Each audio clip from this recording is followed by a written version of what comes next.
नमस्कार। सामाजिक विकास र आध्यात्मिक ज्ञान हाम्रो अभियान समाजलाई सकारात्मक बाटोमा डोर्याउन र तपाईँको आजको दिनलाई शुभ एवं माधुर्य बनाउन प्रातकालीन उषाको मधुराकसँगै सामुदायिक रेडियो सराङकोट 104.6 मेगाहर्जमा हामी उपस्थित भइसकेका छौं।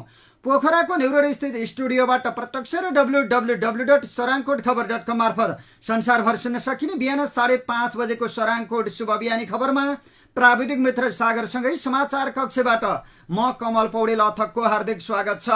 आज मिति 2080 साल साउन महिनाको 24 गते बुधबार, नेपाल सम्मत 1143, तदनुसार सन् 2023 अगस्त 9 तारिक आज अष्टमी तिथि। अब सुनौ शुभ बिहानी खबरका प्रमुख शीर्षकहरू।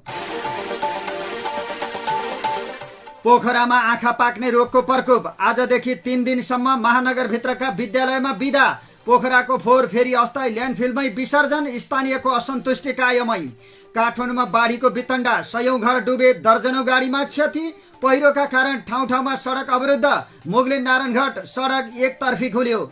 पोखरामा साइकल चिप्लिँदा सेती नदीमा खसेर एकजना बेपत्ता, खोजी कार्य जारी। रोल्पामा बस दुर्घटनामा 4 जनाको मृत्यु, 18 जना घाइते। मकवानपुरको सिक्ने दोभानमा पहिरोमा परि बेपत्ता भएका 6 जनाको परिचय खुल्यो। कैलाली र कञ्चनपुरमा बाढीमा फसेका 8 जनाको उद्धार। चम्किलो ढुङ्गा परीक्षण गर्न खानी विभागको टोली हिजोदेखि गोर्खामा। गृहमन्त्रीको जवाफमा एमालेको चित्त नबुझेपछि संसद अवरोध कायमै र चीनको अन्न भण्डारमा बाढीको वितण्डा, खाद्य सङ्कटको जोखिम झनै चुलियो। अब खबरहरू विस्तारमा। पोखराको घारेपाटन स्थित हिमालय आँखा अस्पतालमा बिहान 7 बजे नै बिरामीको भिडभाड सुरु भइसक्छ। 8 बजेबाट सेवा सुरु हुने अस्पतालमा 9 बजेसम्म त 2-3 वटा लाइनमा सेवाग्राहीको लामो लाइन देखिन्छ। गण्डकी प्रदेशका एकमात्र आँखा अस्पतालमा अघिल्ला वर्षहरूमा यस्तो चाप हुँदैनथ्यो। यसपटक आँखा पाक्ने रोग एडिनो भाइरस कन्जन्टिभाइटिस पोखरामा धेरै फैलिएको मेडिकल निर्देशक डाक्टर इलिया श्रेष्ठले बताएकी छन्। अघिल्ला वर्षहरूमा यो रोगका कारण यति धेरै बिरामी आउँदैनथे। यसपटक करिब दैनिक 700 बिरामी त आँखा पाक्ने रोगकै बिरामी रहेको श्रेष्ठले जानकारी दिएकी छन्। पोखरा मात्र होइन, आसपासका जिल्लाहरूमा पनि एडिनो भाइरस कन्जन्टिभाइटिस तीव्र गतिमा फैलिरहेको छ। श्रेष्ठले भने साना बाबु नानीहरूलाई डोर्याउँदै अभिभावकहरू आत्तिँदै अस्पताल आउने क्रम तीव्र बढेको छ। आँखा पाक्ने रोगले सबैभन्दा बढी प्रभावित बालबालिकाहरू रहेका छन्। आइतबार आएका 700 मध्ये 360 जना त बालबालिका रहेका थिए। मंगलबार बहिरङ्ग सेवामा 1080 जनाले आँखा अस्पतालबाट सेवा लिए। त्यसमध्ये करिब 500 जना बिरामी डिनो भाइरस कन्जन्टिभाइटिसकै रहेका छन्। डाक्टर श्रेष्ठका अनुसार बालबालिकामा यो रोग तीव्र गतिमा फैलिरहेको छ। आँखा दुख्ने, सुनिने, रातो हुने, घाममा आँखा खोल्न अप्ठ्यारो हुने, बिहान उठ्दा कचेराले आँखा खोल्न गाह्रो हुने र आँसु खसिरहने समस्या पोखराका धेरैमा देखिएको छ। मनाङ, मुस्ताङ लगायतका चिसो ठाउँबाट पनि यस्ता समस्या लिएर बिरामीहरू उपचारका लागि अस्पताल आइरहेको डाक्टर श्रेष्ठले बताएकी छन्। विशेष गरी बालबालिकाले आफ्नो सुरक्षा आफै गर्न नसक्ने भएका कारण पनि छिटो फैलिरहेको श्रेष्ठको भनाइ छ। यो हावाबाट सर्दैन। हाम्रो आँखाको तरल पदार्थबाट भाइरस ट्रान्समिसन हुन्छ। हातमा संक्रमितको आँसु पर्यो भने त्यहाँबाट सर्छ। डाक्टर श्रेष्ठले भनिन्, आँखा पाक्ने समस्या देखिएका बिरामीले प्रयोग गरेका साबुन, चस्मा, औषधि, रुमाल लगायत अर्को व्यक्तिले प्रयोग गर्दा सजिलै सर्ने उनको भनाइ छ। चिकित्सकका अनुसार यो रोग निको हुन 3 हप्तासम्म लाग्न सक्छ, तर अर्कोलाई सर्न नदिनका लागि सचेत हुनुपर्ने डाक्टर श्रेष्ठको भनाइ छ। वृद्धि हुँदै गएको संक्रमणको दर रोक्नका लागि बढी समस्या देखिएका जिल्लाका विद्यालय केही दिनलाई बन्द गर्नुपर्ने उनको सुझाव समेत रहेको थियो। यसैबीच आँखा पाक्ने रोग एडिनो भाइरस कन्जन्टिभाइटिस को संक्रमणले बालबालिकाहरूमा फैलिँदै गएपछि पोखराका सबै विद्यालय 3 दिनसम्म बन्द हुने भएका छन्। पोखरा महानगरले मंगलबार पोखराका संस्थागत तथा सामुदायिक विद्यालय आजदेखि शुक्रबारसम्म बन्द गर्ने निर्णय गरेको छ। पोखराभित्र 243 संस्थागत र 203 विद्यालय सामुदायिक रहेका छन्। कास्की जिल्ला प्रशासन कार्यालय, पोखरा महानगर, निजी तथा सामुदायिक विद्यालय, यससँग सम्बन्धित संस्था, अभिभावक संघको छलफलपछि विद्यालय बन्द गर्ने निर्णय भएको हो। पोखरा महानगरपालिकाका वरिष्ठ शिक्षा अधिकृत बद्रीनाथ सुवेदीले शुक्रबारसम्म पोखरा महानगरभित्रका विद्यालय बन्द गर्दा र भोलिपल्ट शनिबार पनि परेकाले 4 दिनसम्म हेर्ने र त्यति हुँदा पनि संक्रमण फैलिए फेरि अर्को निर्णय गर्ने जानकारी दिएका छन्। स्थानीय बासिन्दाको अवरोधले 12 दिनदेखि सडकमै रोकिएको फोहोर सुरक्षाकर्मीको सहयोगमा स्कटिङ गरेर हिजो ल्यान्डफिल साइट पुर्याइएको छ। पहिलो चरणमा 28 गाडी फोहोर लामे आहाल स्थित अस्थायी ल्यान्डफिलमा लगिएको पोखरा महानगर सरसफाई महाशाखा प्रमुख कल्पना बरालले जानकारी दिएकी छन्। पहिलो चरणमा केही दिन अगाडि नै सङ्कलन गरेर गाडीमा राखिएका फोहोर मात्रै ल्यान्डफिल साइट पुर्याइएको हो। सडकमा थुप्रिएका सबै फोहोर हटाइसक्न भने केही दिन लाग्ने महानगरपालिकाले जनाएको छ। केही दिन अघिबाट ल्यान्डफिल साइट पुर्याउन नपाएका फोहोर मात्रै लगिएको, अब पटक पटक गरेर रेगुलर नै फोहोर उठाउने उनले भनिन्। स्थानीयको सहयोग नै रह्यो, त्यस्तो अवरोध भएन। सोमबार जिल्ला सुरक्षा समितिका अध्यक्ष समेत रहेका प्रमुख जिल्लाधिकारी वासुदेव घिमिरेको अध्यक्षतामा बसेको बैठकले मंगलबारदेखि फोहोर व्यवस्थापन लामे आहालमा लगेर व्यवस्थापन गर्ने निर्णय गरेको थियो। पोखरा महानगरले पोखरा 32 लामे आहालमा भएको अस्थायी ल्यान्डफिल साइट बनाएर फोहोर व्यवस्थापन गर्दै आइरहेको छ। महानगरले यसअघि पोखरा 14 बाछे बुढुवामा फोहोर फाल्दै आएको थियो, तर पोखरा अन्तर्राष्ट्रिय विमानस्थल सञ्चालनमा आउने भएसँगै लामे आहालमा अस्थायी ल्यान्डफिल साइट तोकेर 6 महिना अघिबाट फोहोर फाल्न सुरु गरिएको हो। ल्यान्डफिल साइटमा उड्ने चराचुरुङ्गीका कारण विमान दुर्घटनाको जोखिम हुन सक्ने भएकाले ल्यान्डफिल साइट स्थानान्तरण गरिएको थियो। लामे आहालमा अस्थायी ल्यान्डफिल साइट बनाउन स्थानीयसँग महानगरले विभिन्न 16 बुँदे सहमति गरेको थियो। उक्त सहमति कार्यान्वयन नभएको भन्दै स्थानीयवासीले फोहोर फाल्न अवरोध गरेका थिए। महानगरले सहमति अनुसार काम नगरेको, ल्यान्डफिल साइटका कारण स्वास्थ्यमा प्रतिकूल असर परेकोले तत्काल फोहोर विसर्जन रोक्न बिहिबार महानगर विरुद्ध स्थानीय रबिन केसी, जितेन्द्र केसी र ब्रजेश गुरुङले उच्च अदालत पोखरामा रिट दायर गरेका थिए। अदालतले आइतबार निवेदकको माग बमोजिम अन्तरिम आदेश दिनु नपर्ने परमादेश दिएपछि महानगरपालिकालाई लामे आहारमा फोहोर व्यवस्थापन गर्ने कानुनी बाटो खुल्ला भएको हो। पोखरा 29 पटनेरी स्थित सेती नदीमा खस्दा एकजना बेपत्ता भएका छन्। बागलुङको बडीघाट गाउँपालिका घर भएका भक्त बहादुर राणा पोखरा 29 पटनेरी स्थित सेती नदीको पुलबाट खस्दा बेपत्ता भएका हुन्। पोखरा बागमाराबाट पटनेरीतर्फ साइकलमा जाँदा चिप्लिएर मंगलबार बिहान पोखरा 29 पटनेरी स्थित सेती नदीमा खसेर बेपत्ता भएको कास्की प्रहरीले जनाएको छ। राणा सेती नदीमा खसेको सूचनापछि नदीमा खोजी थालेको कास्की जिल्ला प्रहरी कार्यालय कास्कीका सूचना अधिकारी श्रवण कुमार विकले जानकारी दिएका छन्। राणा पोखरा महानगरपालिका 33 बागमारामा बस्दै आएको प्रहरीले जनाएको छ। यो पुलमा एक तर्फ पोखरा महानगरपालिका वडा नम्बर 29 पटनेरी पर्छ, जहाँ ओडाले तार जाली लगाएको छ भने पोखरा वडा नम्बर 33 तिरको पुलको भाग खुल्लै रहेको छ। त्यही ठाउँबाट उनी खसेको बताइएको छ।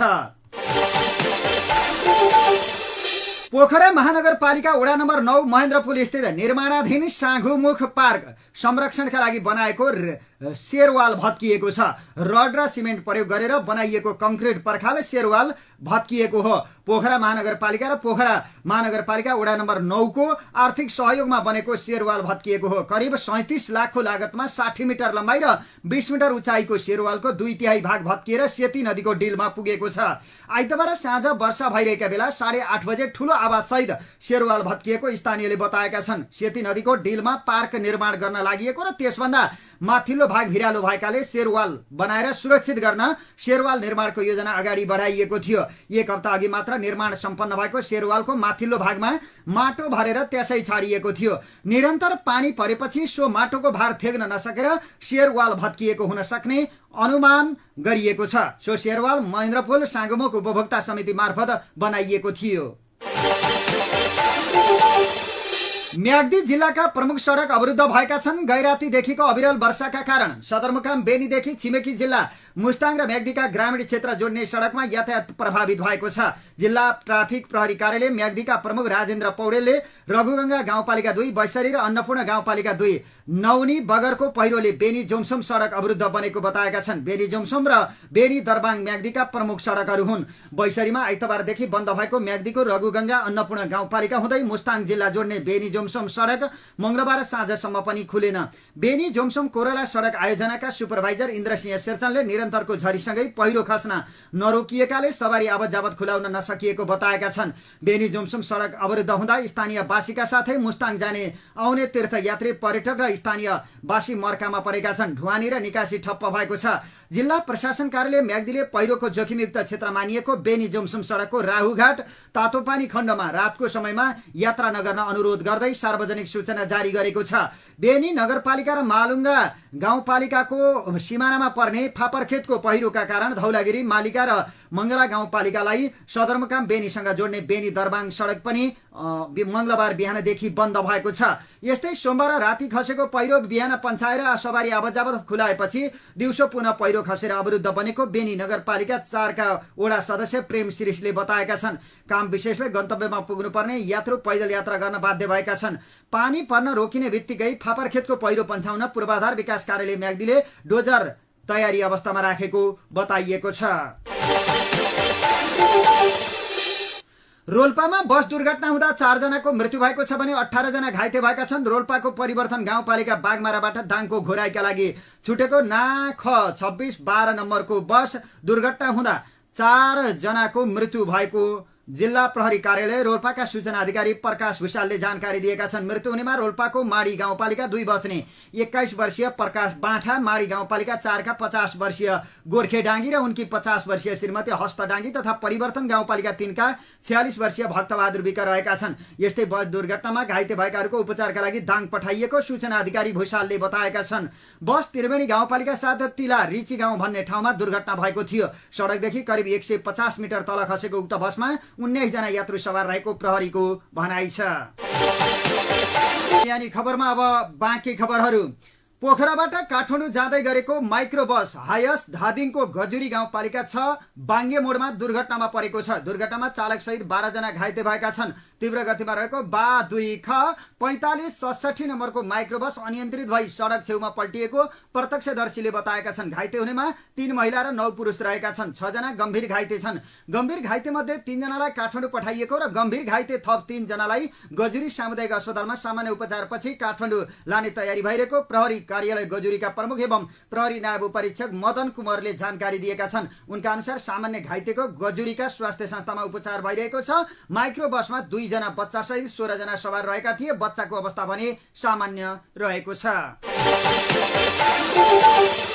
काली खोलामा पहिरो खस्दा अवरुद्ध भएको नारायणघाट मुगलिन सडक एकतर्फी खुलाइएको छ। पहिरोका कारण हिजो बिहानैदेखि रोकिएका गाडीलाई गन्तव्यसम्म पठाउनका लागि एकतर्फी सडक खुलाइएको सडक डिभिजन कार्यालय भरतपुरले जनाएको छ। कार्यालयका सूचना अधिकारी चण्डेश्वर शाहका अनुसार रोकिएका गाडीलाई पास गराएपछि फेरि सडक बन्द गरी पहिरो हटाइने जनाइएको छ। थप पहिरो नखसे अबको आज 3 घण्टामा सडक खुलाउने तयारी भएको उनले जानकारी दिएका छन्। तर लगातार ठूलो पानी परिरहेकाले यो सडक खण्डमा थप पहिरोको जोखिम रहेको छ। चितवनको इच्छाकामना गाउँपालिका 6 मा पर्ने कालीखोलामा बिहान 5:15 बजेतिर लेदो सहितको ठूलो पहिरो हिजो खसेको थियो। पहिरो खसेपछि सडक अवरुद्ध हुँदा गाडीको लामो लाइन लागेको थियो। प्रहरीले यो सडक भएर सकेसम्म यात्रा नगर्न अनुरोध गरेको छ।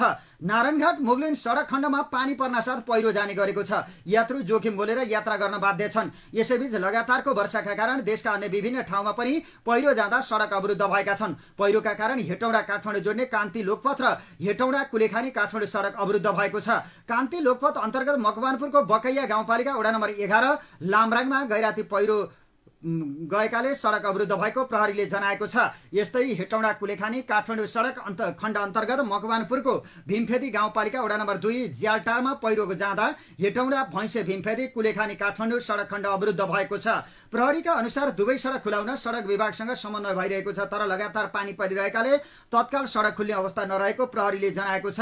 यस्तै पहिरोका कारण दाङको घोराई लमही सडक खण्ड पनि अवरुद्ध भएको छ।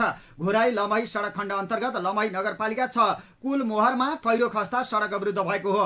यस्तै पहिरोले मध्य पहाडी लोकमार्ग र कालीगण्डकी कोरिडोर अवरुद्ध भएको छ। राष्ट्रिय गौरवको आयोजना मध्य पहाडी लोकमार्ग र कालीगण्डकी कोरिडोर अवरुद्ध भएको हो। अविरल वर्षाका कारण लोकमार्गको बागलुङ बुर्तिबाङ सडक खण्ड अन्तर्गत काठेखोला गाउँपालिका 6 इनार पानी र कोरिडोरको बागलुङ नारायण नगरपालिका गलुवामा पहिरो झर्दा सडक अवरुद्ध भएको जिल्ला प्रहरी कार्यालय बागलुङका सूचना अधिकारी प्रहरी नायब उपरीक्षक मदन केसीले जानकारी दिएका छन्।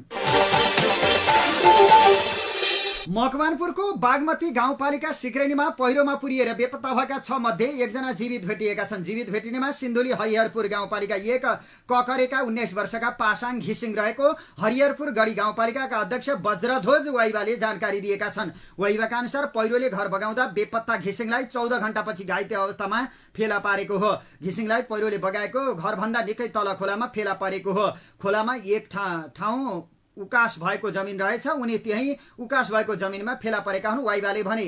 उनी पाहुना लागेको मकवानपुरको बागमती गाउँपालिका 5 सिक्ने दोभानका 60 वर्षीय अक्कलबहादुर स्यान्ताङको घर पहिरोले बगाएको थियो, जसमा 5 जना अझै बेपत्ता रहेका छन्। स्यान्ताङ सहित उनकी 22 वर्षीय छोरी शिला पहाडी, ज्वाइँ 25 वर्षीय जीवन पहरी, नाति 4 वर्षीय मिलन पहरी, 1.5 वर्षकी नातिनी दिव्या पहरी बेपत्ता भएको वाइबाले बताएका छन्। अक्कलबहादुरकी श्रीमती शान्तमायाको भने पहिरोमा परेर मृत्यु भएको वाइबाले बताएका छन्। घटनास्थल काभ्रे र मकवानपुरको सीमा क्षेत्रमा पर्दछ। उद्धारमा मकवानपुरको भोरलेनी र काभ्रेको प्रहरी समेत परिचालन गरिएको थियो। मकवानपुरको सिक्रे दोभानमा पहिरोले घर बगाउँदा उद्धार गएकी 1 महिलाको ज्यान गएको छ। अरू 6 जना अझै बेपत्ता भएका छन्। बिहान 4 बजे बागमती गाउँपालिका वडा नम्बर 5 सिक्ने दोभानमा भलसहित आएको बाढीले पहिरोले घर बगाएको हो। स्थानीय अक्कलबहादुर स्यान्ताङको घर पहिरोले बगाउँदा उद्धारमा गएकी उनकी श्रीमती 55 वर्षीय सन्तमाया स्यान्ताङको ज्यान गएको जिल्ला प्रहरी कार्यालय मकवानपुरका प्रहरी नायब उपरीक्षक टेक बहादुर कार्कीले जानकारी दिएका छन्। पहिरोमा परि 60 वर्षीय अक्कलबहादुर स्यान्ताङ, उनकी छोरी 22 वर्षीय शिला पहरी, ज्वाइँ 25 वर्षीय जीवन पहरी, नाति 4 वर्षीय मिलन पहरी, नातिनी 1.5 वर्षीय दिव्या पहरी र पाहुना गएका सिन्धुलीको हरिहरपुर गाउँपालिका वडा नम्बर 1 कोकटीका 17 वर्षीय पासाङ घिसिङ बेपत्ता भएको प्रहरीले जनाएको छ। कैलाली र कञ्चनपुरमा गरी बाढीमा फँसेका 8 जनाको उद्धार गरिएको छ। कैलालीको गोदावरी नदीमा फँसेका 6 जनालाई सुरक्षाकर्मीले उद्धार गरेका हुन्। 5 जना पुरुष र 1 जना महिलाको उद्धार गरिएको इलाका प्रहरी कार्यालय माला खेतीले जनाएको छ। त्यस्तै कञ्चनपुरमा स्याली नदीको बाढीमा फँसेका शुक्लाफाँटा नगरपालिका 7 कालापानीका 2 जना महिलाको गैराती उद्धार गरिएको छ। गौमती साउद र निर्मला भण्डारीको उद्धार गरिएको प्रहरीले जनाएको छ। यस्तै शुक्लाफाँटा 12 तिलकीमा दोदा नदीमा आएको बाढीले स्थानीय किसानले लगाएको सखरखण्ड, धान र उखु बालीमा क्षति पुर्याएको छ। यति बेला आएको वर्षाले देशभरि बाढीको वितण्ड मच्चाएको छ। सोमबार रातिको भारी वर्षाले देशका कतिपय भूभागमा जस्तै काठमाडौँमा पनि बाढी र डुबानको समस्या देखिएको छ। काठमाडौँ प्रहरी परिसर र महानगर प्रहरीले निकालेको क्षतिको प्रारम्भिक तथ्याङ्क अनुसार काठमाडौँ जिल्लामा मात्रै 100 भन्दा धेरै घर डुबानमा परेका छन् भने 2 घर भत्किएका छन्। काठमाडौँ प्रहरी परिसरका अनुसार कागेश्वरी मनोहरा नगरपालिकाको ढुङ्गे धारामा घर भत्किँदा 1 जना घाइते भएका थिए। यस्तै बाढीकै कारण अन्य घरहरूमा क्षति पुग्दा सोही स्थानमा अन्य 2 जना पनि सामान्य घाइते भएका छन्। त्रिपुरेश्वरको सुकुम्बासी बस्तीमा बाढी पस्दा 51 वर्षीय कौशिला थापा घाइते भएकी छन्। सुन्दरीघाटको सुकुम्बासी बस्तीमा बागमती नदी छिर्दा 1 जना घाइते भएको प्रहरी परिसरले जनाएको छ। काठमाडौँ महानगरपालिका 26 मा सामाखुसी खोलाको सतह बढ्दा थुप्रै घर डुबानमा परेको काठमाडौँका नगर प्रहरी उपरीक्षक विष्णु जोशीले बताएका छन्।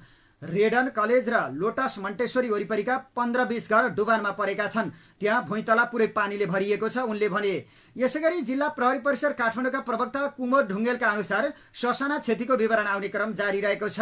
मंगलबार साँझसम्म काठमाडौँ महानगरपालिका 1 खहरे खोल्सामा पानीको बहाव बढ्दा 2वटा कार र एउटा टाटा सुमो खोल्सामा खसेका थिए। तीमध्ये 2वटा कार प्रहरीले निकालिसकेको जानकारी उनले दिएका छन्। मंगलबार बिहान विष्णुवती कोरिडोर खोलामा पानीको बहाव बढेको कारणले गर्दा डल्लुको पुलमुनि 2वटा ट्याक्सी डुबेका थिए, तर त्यहाँ मानवीय क्षति भने नभएको प्रहरीले जनाएको छ। यसैगरी कागेश्वरी मनोहर 5 का केही घरभित्र पानी पसेर डुबान भएको प्रहरीले जनाएको छ। प्रहरीका अनुसार दक्षिण ढोका, सुन्दरीजल, नयाँ घाँटी तथा माकलबारीमा डुबान पर्दा स्थानीय बासिन्दा प्रभावित भएका छन्। गोकर्णेश्वर नगरपालिका 3 सुन्ताखानमा बाढीका कारण 2वटा घर जोखिममा रहेका छन्। मंगलबार बिहान धोबी खोलाको बाढीका कारण काठमाडौँ 10 स्थित मदन भण्डारी कलेज नजिक 2वटा घर डुबेका थिए। 2वटा गाडी डुबेका थिए। 20 नम्बर वडाको परोपकार पुलमुनि एउटा भ्यान डुबेको थियो। प्रहरीका अनुसार मोटरसाइकल र साना अन्य सवारी साधन डुबानको अवस्था यकिन तथ्याङ्क भने आइसकेको छैन। यसैगरी कीर्तिपुर नगरपालिका 10 को सुन्दरीघाट स्थित सुकुम्बासी बस्तीमा बागमती नदी छिर्दा जोखिममा परेका 11 जना बासिन्दालाई प्रहरीले उद्धार गरेको छ। सर्लाहीको बागमती नगरपालिका घर भएका 4 जना र मकवानपुर घर भएका 7 जनालाई उद्धार गरेको प्रहरीले जनाएको छ। महानगर प्रहरीका अनुसार मंगलबार दिउँसो नारायणहिटी राजदरबारभित्र सैनिक क्याम्प समेत डुबानमा परेको थियो। नगर प्रहरी उपरीक्षक विष्णु जोशीका अनुसार 2वटा पानी तान्ने मोटर लगाएर 4 घण्टा पानी तानेपछि मात्रै क्याम्पभित्रको पानी कम भएको थियो। जय नेपाल हल अगाडि टुकुचा जाम हुँदा दरबारभित्र पानी जमेको र महानगर प्रहरीले पानी फालेको हो। जोशीले भने नगर प्रहरीले एयरपोर्टबाट पेप्सी खोलातर्फ खहरे खोलाले फुटसल र अन्य वरिपरिका घरहरू डुबानमा परेको जानकारी दिएको छ। यसैबीच अविरल वर्षापछि आएको बाढीले काठमाडौँको बल्खु तरकारी बजार डुबानमा परेको छ। मंगलबार बिहान 6:30 बजेदेखि तरकारी बजारमा बाढी पसेको बजार सञ्चालक समितिका अध्यक्ष मोहन बस्नेतले जानकारी दिए। तरकारी बजारका 400 मध्ये 370 वटा पसलमा बाढी पस्दा ठूलो क्षति भएको उनले बताएका छन्। 81 बाढी आउँदा पसलको सामग्री उठाउन नपाएको बस्नेतले बताएका छन्। यस्तै कालीमाटीको तरकारी बजार र धुम्बाराईको तरकारी बजारमा पनि डुबानले पसलहरू प्रभावित भएको प्रहरीले जनाएको छ। काठमाडौँको नयाँ बस पार्क क्षेत्रमा पनि डुबान भएको छ। सोमबारदेखि भइरहेको भारी वर्षाका कारण बस पार्क नजिकको विष्णुमती क्षेत्र डुबानमा परेको हो। विष्णुमतीमा पानीको बहाव बढेर सडक माथि बग्न थालेको छ। सडकबाट पानी घर र पसलहरूमा पसेको थियो। दीपज्योति आवासीय विद्यालय सहित वरिपरिका बस्ती डुबानमा परेका छन्। महानगरभित्र ठूलो मानवीय क्षति नभए पनि सवारी साधन, घर तथा अन्य पसलका सामग्रीहरूको क्षतिको विवरण अझै थपिन सक्ने काठमाडौँ महानगरका नगर प्रहरी प्रमुख राजु पाण्डेले बताएका छन्। सर्लाहीको बाँके खोलामा आएको बाढीले बगाउँदा हरिपुरवा नगरपालिका 7 बसन्तपुर घर भएका 60 वर्षीय भोला चौधरीको ज्यान गएको छ। बाढीमा परेर हिजो बिहानदेखि हराएका चौधरीको शव हिजो दिउँसो बाँके खोलाको बगरमा फेला परेको जिल्ला प्रहरी कार्यालय सर्लाहीले जानकारी दिएको छ। सोमबार रातिदेखि लगातार परेको पानीले बागमती नदीमा आएको बाढीले हजरियाको खरसाल घाटमा रहेको खेतीयोग्य जमिन कटान गर्न थालेको स्थानीयले बताएका छन्। यसैबीच गैरातीदेखि परेको पानीका कारण बर्दियाको ओराही खोला पुलको सडक किनार बाढीले क्षति गरेपछि बर्दिया राष्ट्रिय निकुञ्ज क्षेत्रमा गाडी आउजाउ बन्द भएको छ। गुलरिया राजपुर हुलाकी सडक खण्ड अन्तर्गत मधुवन नगरपालिकाको ओराली बजारबाट बर्दिया राष्ट्रिय निकुञ्ज र जैविक मार्ग डल्ला होमस्टे जाने सडक खण्डको ओराही कुस्मिया पुल किनारको सडक भत्किँदा गाडी आउजाउ बन्द भएको हो। पुलमै जोडिएको सडक हरेक वर्ष को समयमा भत्किने र मर्मत गरेपछि मात्रै सञ्चालन हुने गर्दछ। मधुवन नगरपालिका 1 को अम्बरपुरको कुस्मिया पुलसँगै जोडिएको सडक मर्मत गरी दीर्घकालीन रूपमा समस्या समाधान गर्नुपर्ने स्थानीयले बताएका छन्। ओराही कुस्मिया पुल किनारको सडक भत्किँदा गाडी आउजाउ ठप्प भएपछि पर्यटकीय गतिविधिमा समेत असर पुगेको मधुवन 1 का वडाध्यक्ष मीनबहादुर थापाले बताएका छन्। अभियानी खबरमा अब बाँकी खबरहरू। सर्वोच्च अदालतले राष्ट्रपति रामचन्द्र पौडेलको उपचार खर्चका विषयमा सचिवालयले जारी गरेको विज्ञप्ति र उपचार खर्च दिने सरकारको निर्णय झिकाउन आदेश दिएको छ। गत 14 साउनमा न्यायाधीश अनिल कुमार सिन्हाको इजलासले उपचार खर्च सम्बन्धमा राष्ट्रपतिको स्वकीय सचिवालयबाट जारी प्रेस नोट, अर्थ मन्त्रालयलाई परराष्ट्र मन्त्रालयले लेखेको पत्र र अर्थ मन्त्रालयले स्वास्थ्य उपचार लागतको खर्चका लागि दिएको सहमति माग गरेको हो। छातीमा समस्या देखिएपछि राष्ट्रपति रामचन्द्र पौडेललाई 6 वैशाखमा भारतको नयाँ दिल्ली स्थित all India institute of medical sciences एम्समा भर्ना गरिएको थियो। उपचार पूरा भएपछि उनी 17 वैशाखमा स्वदेश फर्किएका थिए। स्वदेश फर्किएपछि राष्ट्रपति पौडेलको प्रेस संयोजक खिला कार्कीले विज्ञप्ति जारी गरी उपचार खर्च राष्ट्रपति पौडेल आफैले तिर्न चाहेको भन्दै विज्ञप्ति जारी गरेका थिए। तर 12 असारमा बसेको मन्त्री परिषद बैठकले राष्ट्रपतिको उपचार खर्च बेहोर्ने निर्णय गरेको थियो। मन्त्री परिषदको निर्णयको आधारमा परराष्ट्र मन्त्रालयले अर्थ मन्त्रालयसँग रकम माग गरेको थियो र अर्थ मन्त्रालयले रकम निकासा गरेको थियो। अधिवक्ता विष्णु कुमार गिरीले राष्ट्रपति पौडेलको उपचार खर्च बेहोर्ने सरकारको निर्णय बदरको माग गर्दै रिट दायर गरेका थिए। कानून अनुसार नेपाल सरकारले विशिष्टहरूको उपचार खर्च बेहोर्न नेपालमा उपचार सम्भव नहुने भन्ने मेडिकल बोर्डबाट सिफारिस लिनुपर्नेमा राष्ट्रपति पौडेलले उपचारका लागि दिल्ली जानु अघि सिफारिस लिएका थिएनन्।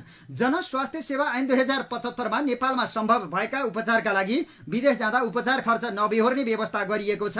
ऐनको दफा 30 मा भनिएको छ कुनै पनि व्यक्तिलाई विदेशमा उपचार गर्नुपर्ने भएमा उपचारका लागि लाग्ने खर्च नेपाल सरकारबाट उपलब्ध गराइने छैन। राष्ट्रपति र उपराष्ट्रपतिको सेवा सुविधा सम्बन्धी ऐन 2074 को दफा 9 मा पनि नेपालमा उपचार हुन नसकेमा मेडिकल बोर्डको सिफारिसमा विदेशमा उपचार गराउँदा लागेको उपचार खर्च सरकारले बेहोर्ने उल्लेख गरिएको छ। सुन तस्करी छानबिनमा उच्चस्तरीय समिति गठनको माग राखेर 10 साउनदेखि लगातार संसद अवरोध गरिरहेको प्रमुख प्रतिपक्षी दल एमालेले मंगलबार भने उप प्रधानमन्त्री तथा गृहमन्त्री नारायण काजी श्रेष्ठको जवाब सुन्न तयार भयो। त्यसपछि सुरु भएको बैठकको आकस्मिक समयमा सबै राजनीतिक दलका एक जना र स्वतन्त्र सांसदहरूले धारणा राखे। त्यसपछि उपप्रधानमन्त्री श्रेष्ठले सुनकाण्डबारे जवाफ दिए, तर एमाले चित्त बुझाएन। उसले सरकारले उच्चस्तरीय छानबिन समिति गठन गर्ने सरकारी प्रतिबद्धता नआएको भन्दै एमाले पुनः संसद अवरोध जारी राख्यो। गृहमन्त्रीले बोलिसक्ने बित्तिकै संसद अवरोध हट्ने ठानिए पनि एमाले सांसदहरू आफ्ना सिटबाट उठे। यो परिस्थितिको अपेक्षा सत्तापक्षले गरेको थिएन।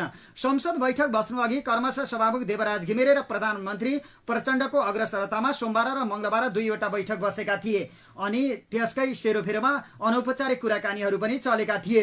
त्यसैको परिणाम स्वरूप सुरुमा गृहमन्त्री, अर्थमन्त्री र प्रधानमन्त्री माथि समेत आशंका गर्दै संघीय संसदको दुवै सभाको बैठकमा अवरोध गरिरहेको प्रमुख प्रतिपक्षी एमाले मंगलबार सरकारको जवाब सुन्न तयार भएको थियो। तर मुख्य मागका सम्बन्धमा सरकार मौन रहेको भन्दै एमाले मंगलबार पनि प्रतिनिधि सभाको बैठकलाई कार्यसूचीमा प्रवेश गर्न दिएन।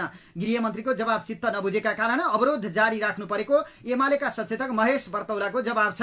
हामीलाई लागेको थियो सरकारले प्रतिपक्षीको मागलाई सम्बोधन गर्छ, तर भएन। त्यसकारण उच्चस्तरीय छानबिन समितिको माग यथावत रहेको छ। सचेतक बर्तौलाले संसदमा भने यस कारणले हाम्रो मागका विषयमा प्रतिबद्धता जाहेर गरेन, त्यसकारण हाम्रो संसदमा विरोध जारी रहन्छ। प्रतिनिधि सभाको बैठकमा उच्चस्तरीय छानबिन समिति गठन हुनुपर्ने माग गर्दै नेकपा एमालेका सचेतक महेश बर्तौलाले भनेका छन्।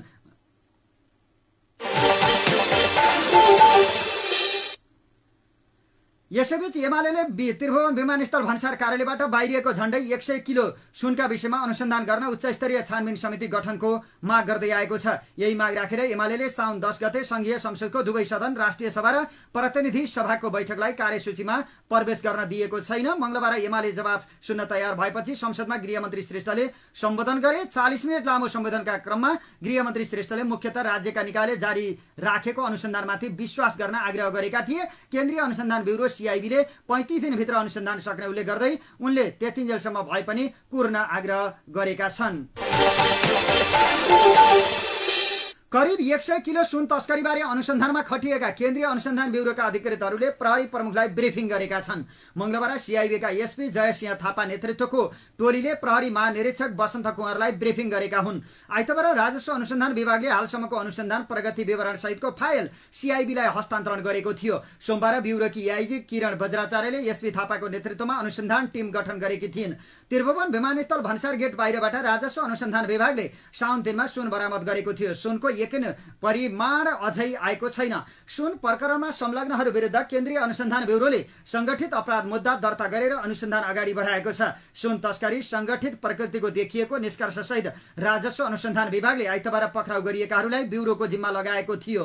अनुसन्धान गर्न गठित टिमले राजस्व अनुसन्धान विभागले पठाएको तथ्यबारे प्रहरी प्रमुखलाई जानकारी गराएका छन्। अनुसन्धान प्रगतिबारे जानकारी लिएपछि आइजिपी कुँवरले निष्पक्ष भएर अनुसन्धान अगाडि बढाउन निर्देशन दिएका छन्। सुनबारे अनुसन्धान गर्न महाराजगञ्ज स्थित केन्द्रीय अनुसन्धान ब्युरोमा विशेष कार्यकक्ष स्थापना गरिएको छ। सूचनाको चुहावट रोक्न र तस्करीको जरोसम्म पुग्न आइजिपी अनुसन्धानमा संलग्न टोलीलाई कुँवरले निर्देशन दिएका छन्। सुन तस्करीमा संलग्न आरोपमा तिब्बतीय मूलका बेल्जियन नागरिक दावा छिरिङ, तिब्बत मूलका भारतीय नागरिक थप्तेन छिरिङ र चिनिया नागरिक जिक्वान लिन सहित 17 जना प्रहरीको हिरासतमा रहेका छन्। हङकङबाट रेडी ट्रेड प्रणालीले सुन मगाएको भेटिएको छ।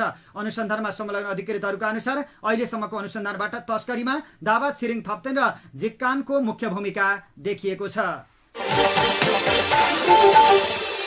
गृहमन्त्री नारायण काजी श्रेष्ठले नक्कली भुटानी शरणार्थी प्रकरणमा तथ्य प्रमाणले भेटेसम्म सबैलाई समात्न निर्देशन दिएको बताएका छन्। प्रतिनिधि सभाको बैठकमा सांसदहरूको प्रश्नको जवाब दिँदै उनले भने फलाना पनि त्यसमा संलग्न हुनुपर्ने हो, त्यहाँसम्म त पुगेन भन्ने लाग्न सक्छ, तर सरकार र अनुसन्धान संयन्त्रले लागेको आधारमा गर्न मिल्दैन, तथ्य प्रमाणको आधारमा गर्न मिल्छ। त्यसकारण अहिले तथ्य प्रमाणका आधारमा प्रहरीले काम गरिरहेको छ। तथ्य प्रमाणले जहाँसम्म फेला पार्छ त्यहाँसम्म पुगेर ल्याउने र कारबाही प्रक्रियामा लाने काम भएको छ, यसमा कुनै शंका नगरियोस्। ललिता निवास प्रकरणमा पनि अदालतको आदेशले अनुसन्धानमा सहयोग पुगेको बताउँदै अनुसन्धानको प्रक्रिया जारी रहेको उनले बताएका छन्। नेकपा एमाले गण्डकी प्रदेश कमिटिको जनसंगठनका केन्द्रीय पदाधिकारी, केन्द्रीय सदस्य र प्रदेश अध्यक्षहरूको छलफल हिजो पोखरामा सम्पन्न भएको छ। कार्यक्रमको सो पार्टीका उपमहासचिव पृथ्वी सुब्बा गुरुङले उद्घाटन गरेका थिए। गुरुङले योजनाबद्ध कामले गतिशीलता दिने हुँदा उत्कृष्ट परिणामका लागि उद्देश्यमूलक तवरले लाग्नुपर्ने बताए। जनजीविकाको सम्बोधनका लागि एकीकृत प्रयास चाहिने मान्यता अनुसार जनसंगठनहरू बनेको हुँदा अब एमालेको एकल बहुमतका लागि सबै लागि पर्न उनले आग्रह समेत गरेका छन्। उत्पादनमूलक र निर्माणमूलक काम नै आजको आवश्यकता भएकाले संगठन निर्माणमा लाग्न आग्रह गर्दै गुरुङले पार्टी निर्माणका लागि युग सुहाउँदो काम चाहिने बताएका छन्। उपमहासचिव गुरुङले समाजवादको बाटो हुँदै समृद्धिको गन्तव्यका लागि एकल बहुमतका लागि अबको तयारी हुनुपर्ने उल्लेख समेत गरेका छन्। कार्यक्रममा गण्डकी प्रदेश इन्चार्ज समेत रहेका एमाले सचिव गोकर्ण विष्टले गतिशील पार्टी निर्माणका लागि सशक्त जनसंगठनबाट मात्रै सम्भव हुने भन्दै विगतका हरेक उपलब्धिहरू उनीहरूको दरिलो र भरिलो साथले मात्रै सम्भव भएको स्मरण गर्दै अब पनि जुझारु ढंगले लाग्नुको विकल्प नभएको उल्लेख गरेका छन्। बिहानी खबरमा अब बाँकी खबरहरू। राप्रपा नेपालले भदौ 7 र 8 गते बस्ने गरी केन्द्रीय समिति बैठक बोलाएको छ। महामन्त्री राजाराम बर्तौलाले काठमाडौँमा बस्ने बैठकमा पार्टी अध्यक्ष कमल थापाले राजनीतिक कार्यपत्र सहित जनआन्दोलनको खाका प्रस्तुत गर्ने कार्यतालिका रहेको जानकारी दिएका छन्। राप्रपा नेपाललाई बलियो राष्ट्रवादी प्रजातान्त्रिक शक्ति बनाउने कार्ययोजना प्रस्तुत हुने उनको भनाइ छ। यो बैठक पार्टीको भावी कार्यदिशा र कार्ययोजना सहित सैद्धान्तिक वैचारिक पक्षलाई थप प्रष्ट पार्दै अगाडि बढ्ने महामन्त्री बर्तौलाले जनाएका छन्। बैठकमा अध्यक्ष थापाको राजनीतिक कार्यपत्र तथा आन्दोलनको खाका सहित महामन्त्री भास्कर भद्राको सचिवालय सम्बन्धी प्रतिवेदन र महामन्त्री सुशील श्रेष्ठको प्रशिक्षण सम्बन्धी प्रतिवेदन पेश हुनेछ। यस्तै महामन्त्री राजाराम बर्तौलाको संगठन सम्बन्धी प्रतिवेदन र कोषाध्यक्ष ज्ञानेन्द्र कार्कीको आर्थिक प्रतिवेदन प्रस्तुत हुनेछ। यस्तै उपाध्यक्ष डाक्टर विष्णु भण्डारीको नेतृत्वमा गठित कार्यदलले राज संस्थाबारेको प्रतिवेदन पेश गर्ने जनाइएको छ। कपिलवस्तुमा गैराती बसको ठक्करबाट 10 गाई गोरु मरेका छन्। जिल्लाको बाणगंगा नगरपालिका र बुद्धभूमि नगरपालिकाको सीमा क्षेत्रमा पर्ने खारखानीमा बसको ठक्करबाट उक्त संख्यामा गाई गोरु मरेको जिल्ला प्रहरी कार्यालयले जनाएको छ। काठमाडौँबाट दाङ तुलसीपुर जाँदै गरेको बसको ठक्करबाट 5 गाई र 5 गोरु मरेको इलाका प्रहरी कार्यालय गोरु सिंगेका प्रहरी निरीक्षक नरेश बहादुर शाहीले जानकारी दिएका छन्। बसको ठक्करबाट 4 वटा पशु चौपाया घाइते भएको प्रहरी निरीक्षक शाहीले बताए। गाई गोरुलाई ठक्कर दिने बस इलाका प्रहरी कार्यालय गोरु सिंगेको नियन्त्रणमा रहेको छ।